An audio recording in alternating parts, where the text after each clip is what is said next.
My name is Bobby Briggs, and I killed a guy. So, today's Twin Peaks character study is going to be of character Bobby Briggs, who has appeared in 3 seasons in a movie. Um, Bobby, in the beginning, he is a young punk, uh, failed jock,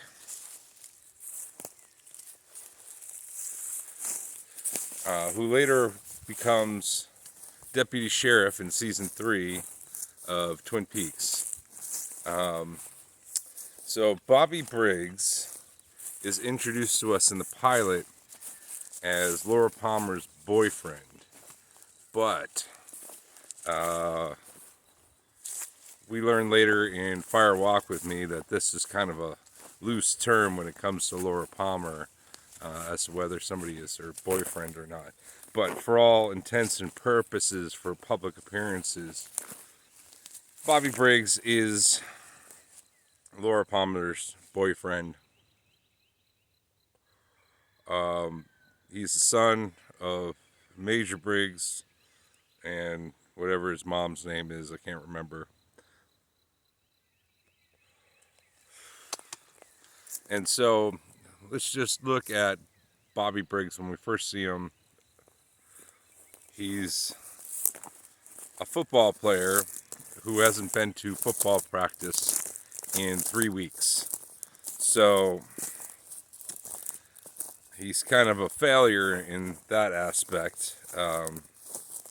We find out later that he's got a cocaine operation going with Laura Palmer, which he seems to give up on for the most part during season 1 and focuses more on his affair with Shelley Johnson, Leo Johnson's wife, waitress at the Double R Diner.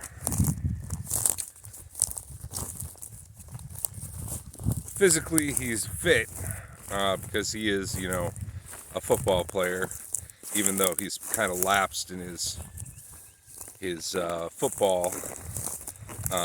But unlike other football players, he doesn't wear a Letterman's jacket. He wears a leather jacket, which is the uniform of the bikers. But he's not a biker. He hates bikers. Yet he dresses like one.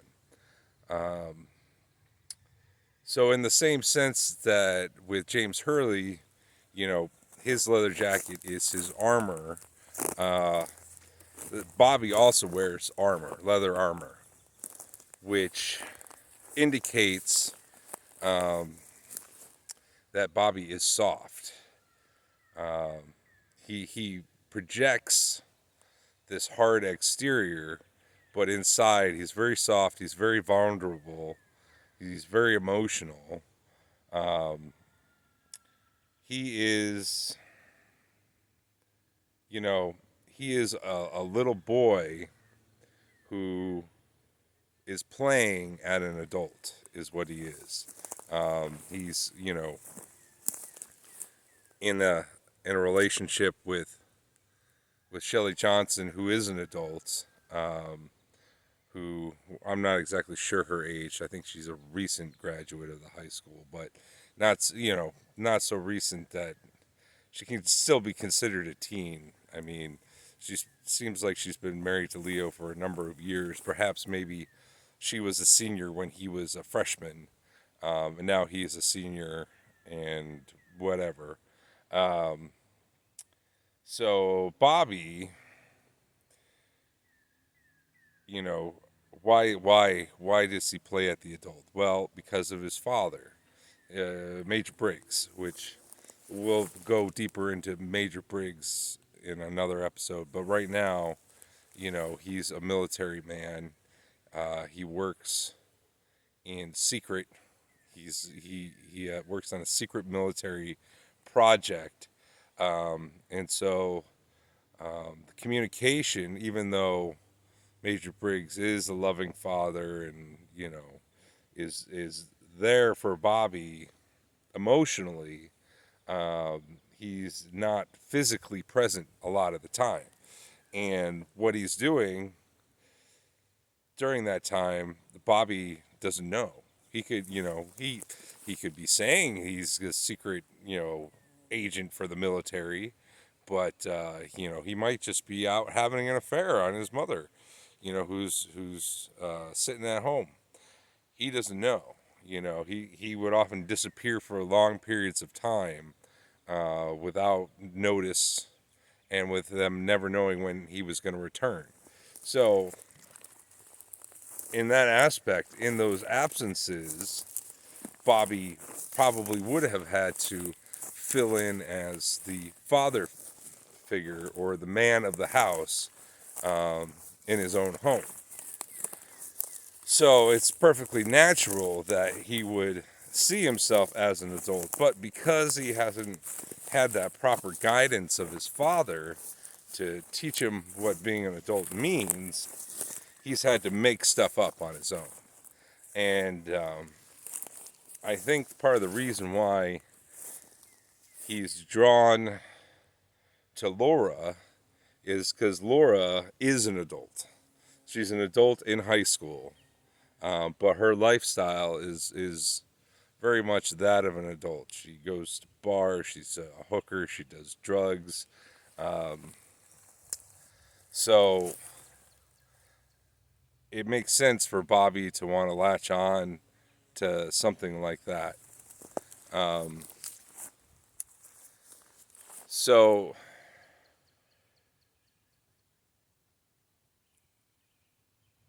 another example would be when,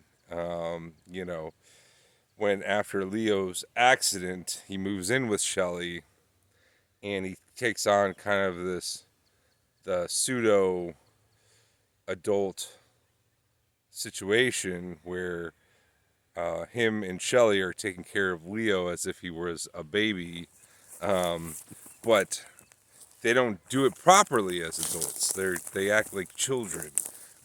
It's a game to them. They're playing house, if you will. And then we got to get to the fact, before we get to season 3, we got to get to the fact that Bobby did indeed kill a guy. So in Twin Peaks Fire Walk with Me, him and Laura are doing a across the border. They're on the U.S. side of the border, but they're doing a across the border cocaine deal with one of the Renaults, and the deal goes wrong, and it's very messy. And I think that's a great portrayal, what Lynch did, of a drug deal gone wrong, because it's very messy. You don't really know what the fuck what happened. It's like all of a sudden guns are going off, and no one really knows why. Is it because they were high? Was the other guy drawing on them? Was he drawing on, was Renault drawing on Bobby? Was Bobby drawing on Renault?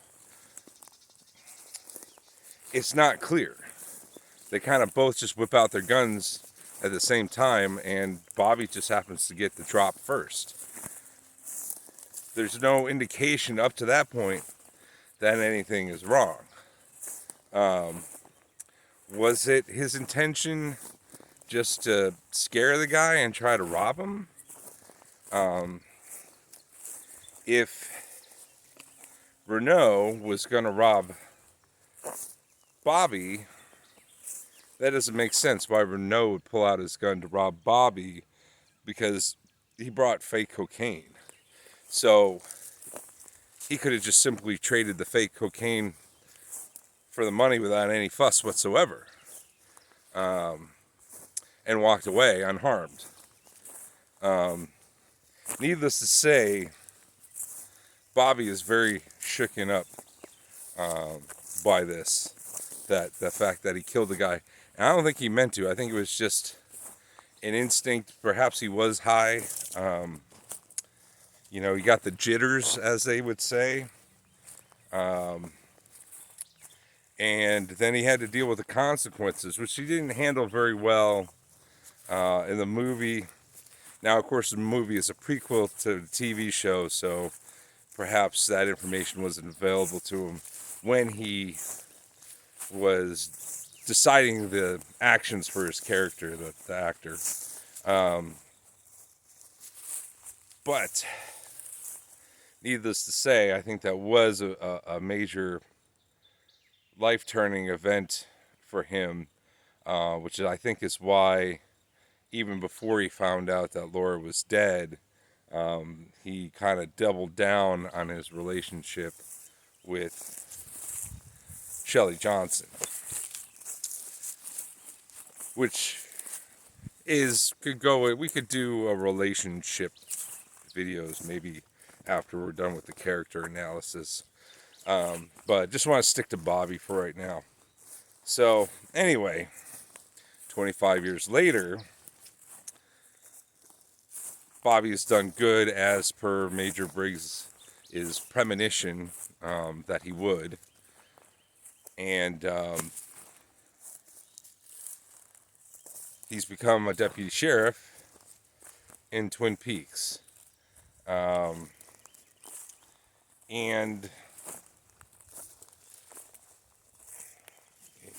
this is a kind of a redemption for his character, certainly. I think we started to see the beginnings of that at the very end of Twin Peaks. We could see that his desire to set his life straight at the end of season 2. But it's nice to see in season 3 that he's done it to the best of his abilities. Now, his personal life, he's gotten straight. You know, he's no longer getting into trouble. He's no longer, involved in crime. In fact, he's on the other side of trying to help people and, put an end to crime. The ultimate redemption for a criminal is to become one who stops crime, right? And but we see that scene where he walks in on the photo of Laura Palmer and he just starts bawling. And I think there's a lot to that, because I think it's not just his memory of Laura Palmer, but it's also his memory of where that path had led him. He had come so far from where he was before. When he killed that guy on that fateful night, that he had kind of put it out of his mind. I'm sure we've all kind of experienced this where we've, done something wrong, and just something will trigger it all of a sudden out of the blue, and it'll come back to you that, oh right, I did that horrible thing. And usually you'll give that person a ring on the phone and say, hey, listen, I'm sorry I was such a dick 10, 20 years ago. I really just want you to know I've reflected on it. I feel bad about it. And hopefully that's what you do when you experience that. I know that's what I do. I get in touch with the person and try to apologize for the bullshit that I've done. And but he can't. Who's he gonna apologize to? He can't apologize to the Renaults. I mean, he can't. The guy he killed is dead. He can't apologize to him. He can't apologize to the Renault family because they would have him killed. He can't apologize to Laura because she's dead. He can't apologize to his father because he's dead or missing or whatever. And what else? He can't say, oh my God, that he's a deputy sheriff. He can't say, oh, that reminds me of the time I murdered a man in the woods, to his boss, to the head sheriff and the assistant chief, the chief and the assistant chief. So he just cries. He's got to cry because he suddenly realizes the other direction his life could have gone, and he can see all of that. And I think in that moment, and that's why that's really such a powerful scene. There's a lot of powerful scenes in season 3 when you really think about it, and in season 1 and 2 in the movie, there's lots of powerful scenes. But there's season 3. If you really think about the journey that these characters have been on, uh, it does become really powerful, um, indeed. And unfortunately, Bobby's relationship with Shelley didn't work out, even though they did have a beautiful daughter. Um, they weren't able to raise her properly in order to understand, um, the things that she could get into, the dangers that she could face in Twin Peaks. I think part of that is because they themselves, Shelley and Bobby, don't want to admit it.